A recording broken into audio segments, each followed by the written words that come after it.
Hi everyone, welcome back to my channel. I'm Huck. Today I wanted to talk about my 2019 TBR because this is a TBR that I set up at the beginning of the year of 10 books that I wanted to read in 2019. And I have read some of them, but not all of them. So I kind of wanted to first kind of review what were the books that I said I wanted to read for 2019, which ones I've read, which ones I haven't. And then I want to kind of set a new TBR, not necessarily for the last end of the year, but more like for the fall specifically. And then maybe I'll do one for the winter. I don't know.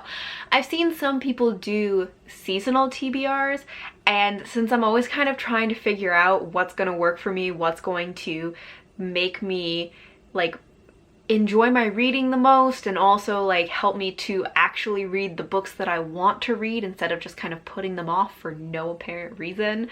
So I thought I would try this. I think I'll probably still be doing my monthly reading predictions, but I wanted to set maybe a seasonal TBR so that I can have a little structure in that way. We'll see. It's always a fun balancing act for myself to figure out how much structure is like the right amount, because I definitely am someone that needs a certain amount of wiggle room, but if there's like too much and not enough structure, then I just like don't do anything. So we're always experimenting, trying to find the right amount of structure. So first of all, we're going to review what were the books that I said I wanted to read in 2019. So the first book that I had on my list was The Lost Queen by Signe Pike, and this is a Celtic historical fantasy that is following the sister of Merlin. Next on the list was This Savage Song and Our Dark Duet by Victoria Schwab. This takes place in a city where sinful acts become real-life monsters. Then we have another Victoria Schwab, which is Vengeful. This is the second book after Vicious, which I read Vicious last year, I think, and really loved it. Then I had the full Tawny Man trilogy by Robin Hobb. So the first book was Fool's Errand, the second was The Golden Fool, and the third was Fool's Fate. And this is a series that is following Fitz and the Fool, so we're catching up with them 10 years after the events of the Farseer trilogy. Next we have Strange the Dreamer by Laini Taylor. This one follows a scholar who is obsessed with a city that everyone else has forgotten to history, but then he finally gets a chance to visit that city and rediscover that city. Then we have Spinning Silver by Naomi Novik. This is a multi-perspective Rumpelstiltskin retelling where one of the main characters is Jewish. And last is Wild Beauty by Anna Marie McLemore. This is a magical realism standalone that follows a family of women who have the ability to make flowers grow just by putting their hands into the earth. But they believe that their family is cursed, and there are also other family secrets and secrets of the estate that they live on. So of those 10 books, I have read 5 of them. So I've read half, which is not amazing, but not bad. So the books that I've read are Wild Beauty by Anna Marie McLemore, Strange the Dreamer by Laini Taylor, This Savage Song and Our Dark Duet by Victoria Schwab, and Fool's Errand by Robin Hobb. And from these, I have a spoiler discussion of Strange the Dreamer up. I also have non-spoiler review of the Monsters of Verity duology, which is This Savage Song and Our Dark Duet, and I will have very soon a review for Fool's Errand coming up. So of the books that I did not read from that list, a few of them are going to roll over onto the fall TBR. The other ones that are not going onto the fall TBR are probably going to end up on my winter TBR. But for the fall TBR, first up, I have The Lost Queen by Signe Pike.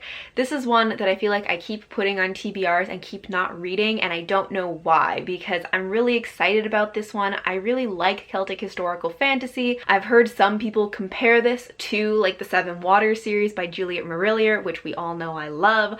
So I don't know why I haven't read this yet, and I really want to get to this in the fall. Next book that is going to be rolling over to the fall is Vengeful by V.E. Schwab. So this one one. I feel like I'm probably going to try and read this in October just because her books are always a little bit dark and I feel like it would be a good October read. And the last one is The Golden Fool by Robin Hobb. So this is the second book in the Tawny Man trilogy. I'm trying to finish this series by the end of the year, so this one definitely has to get read in the next couple months. And maybe the other one, Fool's Fate, will also be read in the fall. If not, it'll be in the winter, probably in December. Now I have 3 new books, or 3 additions to my fall TBR. So the first one is The Queens of Innisleer by Tessa Gratton. This is one that's been on my shelf for a while, and again, haven't read it for no particular reason. I have heard some mixed things about it. I've heard that it's incredibly slow, but that it's very well written, and like, I'm cool with that. I like slow-paced books as long as they are well written and they're not just like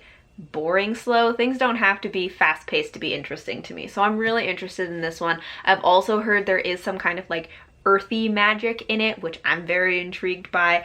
This is a retelling of King Lear, which is not my favorite Shakespeare play, but still also interested to see how that plays into the storyline. Next, I have Sweet Black Waves by Christina Perez, and this is another one, been on my shelf for a really long time. I was really excited about it when it first came out, and then don't know why I didn't read it, so I really want to get to it this fall.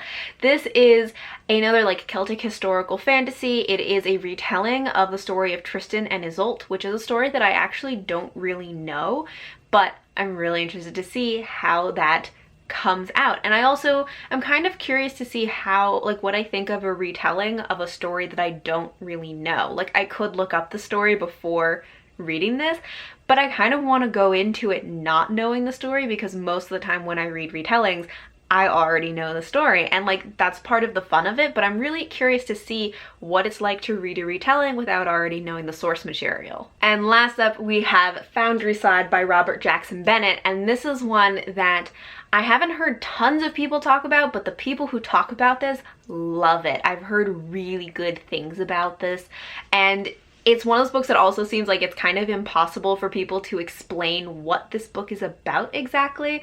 But I know that the main character, I think, is a thief, and she is supposed to steal something that gets her into more trouble than she was bargaining for. I think there's also a magical talking key in it, and some kind of like scribing magic system, which I think also sounds really interesting. So those are all the books that are now on my fall TBR. Thank you all for watching, and until next time, bye!